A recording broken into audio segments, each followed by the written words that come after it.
Bonjour à tous, nouvel épisode de notre série sur les cépages du WSET2. Aujourd'hui on parle d'un cépage blanc ultra expressif qui s'appelle le Gewürztraminer. Petit rappel, si tu veux t'entraîner au QCM du Wine Set numéro 2, tu peux cliquer dans la description pour accéder à l'application où tu trouveras plein de QCM blancs pour t'entraîner et réviser en vue de l'examen. Alors de quoi on parle aujourd'hui ?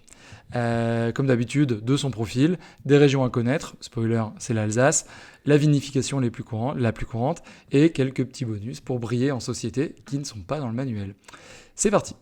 Je précise que dans le manuel, il est associé à l'Albarino et au Viognier, car ce sont tous trois des cépages particulièrement aromatiques. J'ai décidé de faire des vidéos spécifiques par cépage, car ils sont quand même assez différents, et je pense qu'il y a de quoi dire sur chacun. Allez, c'est parti pour le Gewürzt. À quoi on s'attend quand on tombe sur un Gewürzt ? On peut avoir des blancs qui vont être secs à doux, à l'acidité faible à moyenne et au corps puissant. Donc assez varié dans son profil. Par contre, ce qui restera, ce sera, et c'est la grande spécificité du Gewürzt, c'est des arômes de rose et de litchi. On va aussi avoir des fruits à noyaux comme de la pêche et de l'abricot, et même en vieillissant, des arômes de miel et de fruits séchés. C'est par ailleurs ce qui en fait un des vins les plus reconnaissables à l'aveugle, c'est ces arômes de litchi et de rose, parce qu'en fait c'est un des seuls cépages qui va l'avoir, et en général on les identifie tout de suite. Peut-être pour favoriser la mémorisation, c'est un cépage qu'on peut rapprocher du Viognier, qui est lui aussi de corps puissant et faible en acidité, avec des arômes floraux très marqués. C'est un point commun, ils ont beaucoup de différences par ailleurs, mais peut-être que ça vous aidera à les regrouper. Où va-t-on trouver du Gewürztraminer ? Globalement, dans les climats frais à tempérés.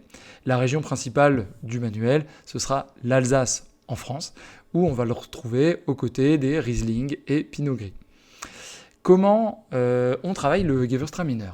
En fait, il faut savoir que c'est un cépage qui est quand même et qui peut atteindre des niveaux de sucre très élevés. Donc le niveau de sucre qu'on va avoir dans la bouteille va dépendre des choix du vinificateur. Et par ailleurs, on va mettre très peu de bois pour conserver des arômes floraux qui sont ceux spécifiques du Gewürzt. Alors quelques petits bonus qui sont pas dans le manuel mais qui feront toujours plaisir aux dégustateurs avertis. L'origine du nom.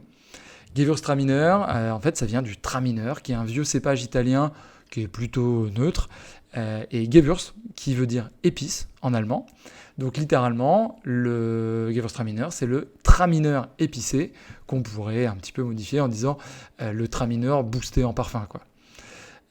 Et ce qui est intéressant, et moi c'est pour ça que je l'aime bien, c'est parce qu'il est super sur les accords compliqués.